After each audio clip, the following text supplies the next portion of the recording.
Latest chika, Donay Pangilinan reveals the secret. Bakit effortless ang love life nila ni Bel Mariano? Relationship goals nga ba? Marami ang napapasana matapos ibahagi ni Donnie kung bakit nananatiling effortless ang relasyon nila ng Genesis superstar na si Bel Mariano kahit dumaraan sila sa mga pagsubok, lalo na't andito sila sa showbiz industry na napakagulo.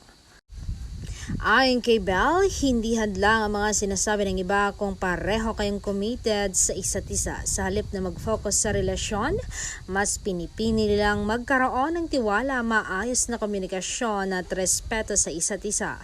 Dahil dito naging mas matatag ang kanilang relasyon kahit hindi sila laging magkasama.